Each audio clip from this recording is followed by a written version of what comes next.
یہ رات جو ہے مخفی کیوں رکھی گئی؟ تعین کے ساتھ کچھ معلوم نہیں یہ رات کون سی رات ہے، کون سی رات ہے، اس کا جواب تو میں بعد میں دوں گا کہ اس میں جو آراء ہیں مختلف، لیکن یہ کہ اس کو کیوں مخفی رکھا گیا اس پر کچھ پیاری باتیں ہیں جو مفسرین نے کہی ہیں۔ پہلی بات تو یہ کہ جتنی عظیم چیزیں ہیں ان سب کو مخفی رکھا گیا۔ قیامت کب آئے گی؟ مخفی ہے، آئے گی یہ یقینی ہے۔ کب آئے گی؟ یہ تو ان امور میں سے ہے کہ جس کا علم نبی اکرم صلی اللہ علیہ وسلم کو بھی نہیں دیا گیا، جبرائیل کو بھی نہیں دیا گیا۔ چنانچہ حدیث جبرائیل میں واضح طور پر الفاظ موجود ہیں وَمَا الْمَسْئُولُ عَنْهَا بِأَعْلَمَ مِنَ السَّائِلِ، کچھ معلوم نہیں، نہ سائل کو معلوم نہ مسئول کو معلوم قیامت کب آئے گی۔ اب یہ عظیم حقیقت مخفی رکھا گیا اور اس کا خاص طور پر ذکر کیا گیا سورہ طٰہٰ میں، اکاد اخفیھا لتجزی کل نفس بما تسعی۔ اگر تعین کر دیا جاتا تو جو قریب کے زمانے کے لوگ ہوتے وہ تو خوب پھر محنت کرتے آخرت کے لیے، اور ذرا فاصلے والے ہوتے وہ ذرا تساہل کرتے اس کے بارے میں۔ اس کو رکھا گیا ہے، تلوار لٹکی ہوئی ہے، کسی بھی وقت گر سکتی ہے، یہ جیسے گلوٹین کبھی اگر آپ نے دیکھا ہو جس طریقے سے کہ اس کا چھرا گرتا ہے، کسی بھی وقت گر سکتی ہے، لہٰذا ہر وقت چوکس رہو، چوکنے رہو۔ جیسے کہ صحابہ کرام کی شان معلوم ہوتی ہے بعض روایات سے کہ ذرا تیز ہوا چلتی تھی تو وہ سمجھتے تھے کہ قیامت آ گئی۔ اس درجے استحضار تھا اعصاب کے اوپر، اس کا اتنا اثر تھا کہ ذرا تیز جھکڑ چلا اور انہوں نے سمجھا قیامت آ گئی۔ تو اس طریقے سے قیامت کو مخفی رکھا گیا۔ اکاد اخفیھا لتجزی کل نفس بما تسعی۔ نہ آج سے 100 برس پہلے والوں کو معلوم تھا کہ قیامت کب آئے گی، نہ آج والوں کو معلوم ہے، نہ اگر ابھی دنیا کی عمر ہے ابھی 100 برس اور تو قیامت سے ایک دن پہلے بھی شاید یقینی طور پر معلوم نہ ہو سکے کہ کل قیامت آ رہی ہے، تاکہ ہر وقت جو ہے امتحان اتنا ہی شدید رہے، اتنا ہی کڑا امتحان رہے ہر ایک کے لیے۔ لتجزی کل نفس بما تجزی بما تسعی، تاکہ ہر ذی نفس کو بدلہ ملے اس کی سعی کے مطابق۔ اسی طریقے سے موت کا وقت معلوم نہیں، وما تدری نفس بأی ارض تموت، کہاں موت آئے گی کچھ معلوم نہیں، کہاں موت آئے گی، کب موت آئے گی کچھ معلوم نہیں۔ اسی طرح نوٹ کیجئے صلاۃ وسطیٰ، حافظوا علی الصلوات والصلاۃ الوسطیٰ معین نہیں ہے، اس کے لیے آراء اگرچہ ہیں، اکثر آراء جمع ہو گئی ہیں صلاۃ العصر کے بارے میں، لیکن تعین سے حتمی طور پر نہیں کہہ سکتے۔ یہ رائے بھی ہے کہ کوئی بھی معین نہیں، تمام نمازیں جو ہیں وہ صلاۃ وسطیٰ کے حکم میں۔ بہترین نماز، کوشش کرو کہ پوری محافظت کرو، صرف نماز کی نہیں بہترین نماز کی، ہر نماز تمہاری بہترین نماز ہونی چاہیے، ہر روز روز عید ہو، ہر شب شب برات۔ اگر اللہ تعالیٰ کے ساتھ کوئی قلبی ربط ہے تو ہر دن جو گزر رہا ہے وہ روز عید ہے، اور ہر شب جو گزر رہی ہے وہ شب برات ہے۔ لیکن اگر وہ کہ انسان کو غفلت ان کے قلب پر طاری ہے تو وہ عید کا دن بھی اس کے لیے ایک عام دن ہے، اور شب برات بھی اس کے لیے ویسی ہی ایک رات ہے جیسی کہ ہر روز آتی ہے اور چلی جاتی ہے۔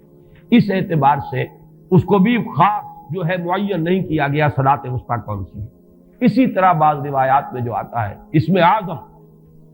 اللہ کا ایک نام ایسا ہے کہ اس کے واسطے سے اللہ سے جو بات مانگی جائے وہ رد نہیں ہوتی، لیکن وہ کون سا نہیں بتایا گیا۔ اقوال ہیں، اندازے ہیں، حی و قیوم پر زیادہ، الحی القیوم پر زیادہ لوگوں کا جو ہے وہ اجماع ہوا ہے، لیکن یہ کہ یقین سے نہیں کہہ سکتے۔ تو اسی میں اس کو بھی نوٹ کر لیجئے کہ اس کو مخفی رکھا گیا ہے لیلۃ القدر کو۔ لوگ زیادہ سے زیادہ محنت کریں، زیادہ سے زیادہ مشقت کریں، اس کے لیے جو بھی اس کی قدر و منزلت سے کسی درجے میں آگاہ ہے، وہ اگر معین ہی ہو جاتا کہ ایک شب یہ ہے تو پھر تو سب کے سب اس رات میں محنت کر لیتے، باقی راتیں جو ہیں وہ پھر سونی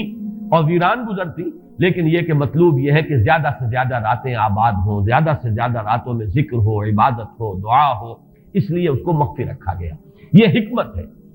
اس میں بھی ایک عجیب نکتہ ہے جو امام راضی رحمۃ اللہ علیہ نے بیان کیا ہے، اور حوالہ اگرچہ نہیں دیا اس حدیث کا، لیکن ایک روایت کے حوالے سے بات بیان کی ہے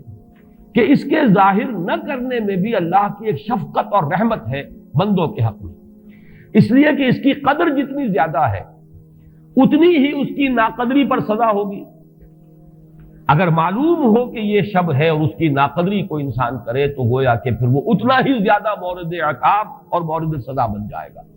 اس کے لیے ایک بڑا پیارا واقعہ نقل کیا امام راضی نے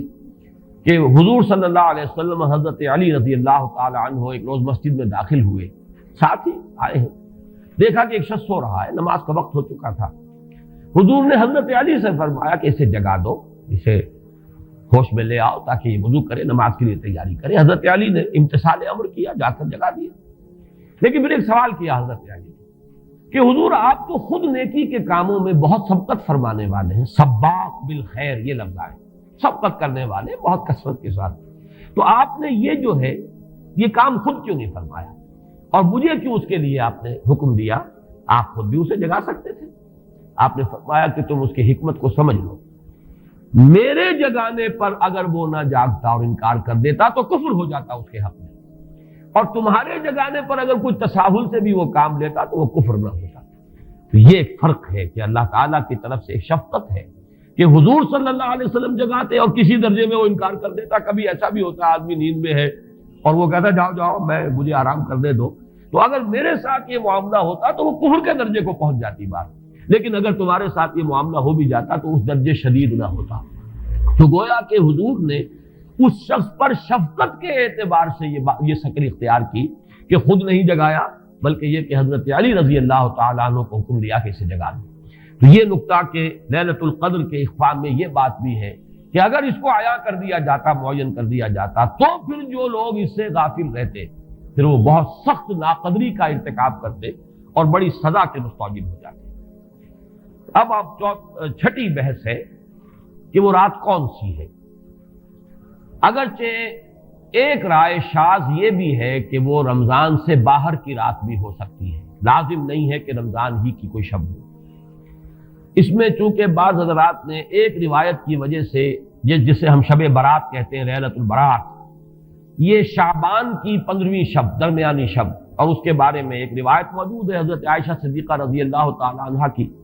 کہ رات کے وقت ان کی آنکھ کھلی اور وہ باری آپ ہی کے پاس شب باسی کی تھی حضور کی، تو حضور موجود نہیں تھے، تو تشویش ہوئی کہاں گئے۔ تو جب تلاش کی گئی تو معلوم ہوا کہ حضور جنت البقیع قبرستان میں پہنچے ہوئے ہیں اور وہاں آپ ان کے لیے جو بھی وہاں دفن ہے ان کے لیے استغفار فرما رہے ہیں۔ جب پوچھا گیا معاملہ کیا، تو آپ نے فرمایا یہ بڑی عظیم رات ہے اور اس رات میں فوت ہونے والوں کا فیصلہ ہو جاتا ہے، پیدا ہونے والوں کا فیصلہ ہو جاتا ہے۔ تو اب وہ بھی ایک لیلہ مبارکہ، اسی وجہ سے بعض لوگوں نے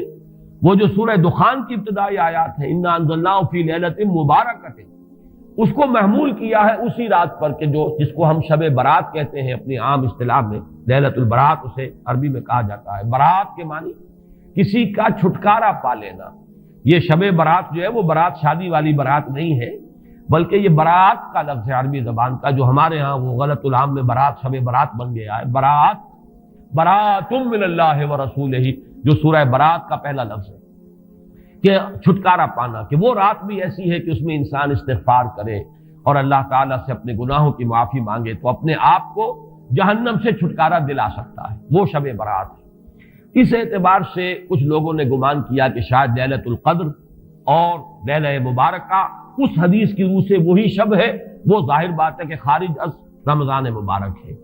اور یہ کہ اس کے علاوہ بھی بعض آراء ہیں، لیکن یہ آراء جو ہے شاذ کے درجے میں۔ میں یہ کہہ سکتا ہوں کہ تقریباً اجماع ہے اس پر کہ یہ رات رمضان مبارک ہی کی ایک رات ہے۔ اس کی دلیل ایک تو یہ کہ القرآن یفسر بعضہ بعضا کے اصول کے مطابق قرآن مجید کے اندر سورہ بقرہ میں یہ واضح کر دیا گیا شہر رمضان الذی انزل فیہ القرآن، رمضان مبارک کا مہینہ وہ ہے کہ جس میں قرآن نازل کیا گیا، اور یہاں فرمایا انا انزلناہ فی لیلۃ القدر، ہم نے اس کو اتارا ہے لیلۃ القدر میں۔ ان دونوں کو جوڑیے تو اس کا ایک لا محالہ جو ایک انیویٹیبل رزلٹ نکلتا ہے وہ یہی ہے کہ یہ لیلۃ القدر رمضان مبارک میں۔ دوسری اس کی تائید ہوتی ہے وہ مشہور حدیث جس کو الحمدللہ کہ ہم نے بہت عام کیا ہے، رمضان مبارک کی آمد سے قبل کوشش ہوتی ہے ہر سال جو ہے اس کی یاد دہانی کرا دی جائے۔ ایک طویل خطبہ جو حضور نے دیا تھا، خطبنا رسول اللہ صلی اللہ علیہ وسلم فی آخر یوم من شعبان، یہ حضرت سلمان فارسی رضی اللہ تعالیٰ عنہ سے مروی ہے کہ حضور نے شعبان کے آخری دن ہمیں خطبہ ارشاد فرمایا، یا ایھا الناس قد اظلکم شہر عظیم شہر مبارک شہر فیہ لیلۃ خیر من الف شہر، لوگوں آگاہ ہو جاؤ، تم پر ایک بہت مبارک مہینے نے، بڑی عظمت والے مہینے نے سایہ کر دیا ہے، سایہ فگن ہو گیا ہے تم پر ایک مہینہ جو بڑی عظمت والا ہے، شہر عظیم جو بڑی برکت والا ہے، شہر مبارک۔ اور تیسرا جملہ اس میں یہی ہے شہر فیہ لیلۃ خیر من الف شہر، وہ مہینہ کہ جس میں ایک رات وہ بھی ہے کہ جو 1000 مہینوں سے افضل ہے۔ ان دونوں چیزوں کے حوالے سے تقریباً دلائل بھی موجود ہیں، اور ویسے یہ کہ جیسا کہ میں عرض کر چکا ہوں اجماع ہے کہ یہ رمضان مبارک ہی کی ایک شب ہے۔ لیکن رمضان مبارک کی کون سی شب ہے، اس پر بعض مفسرین نے تو لکھا ہے کہ 40 قول ہیں۔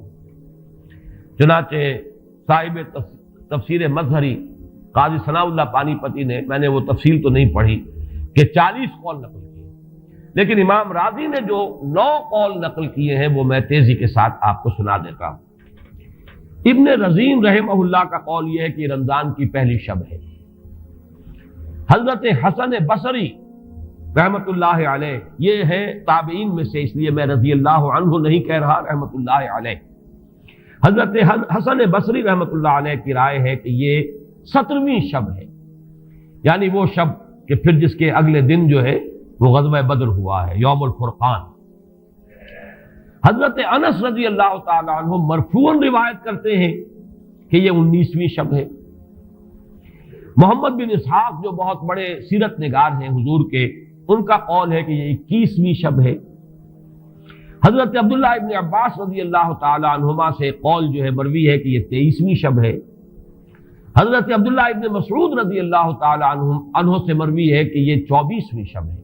اور اس کو میں ذرا اہمیت دیتا ہوں اس لیے کہ 24ویں شب جو ہے سورہ علق کی ابتدائی آیات کے نزول کے ضمن میں کچھ حساب کتاب کے جوڑنے سے 24ویں اور 25ویں شب کا بھی معاملہ جڑتا ہے، جو کہ میں نے آپ کو سورہ علق کے درس کے دوران بتایا تھا۔ اس کے بعد حضرت ابو ذر غفاری رضی اللہ تعالیٰ عنہ کا قول ہے کہ یہ 25ویں شب ہے۔ اس کے بعد حضرت ابی ابن کعب رضی اللہ تعالیٰ عنہ کا قول ہے، یہ وہ ہے جن کو کہ حضور نے خود فرمایا کہ اقرأہم ابی ابن کعب، قرآن مجید کے سب سے بڑے قاری حضرت ابی ابن کعب ہیں رضی اللہ تعالیٰ عنہ،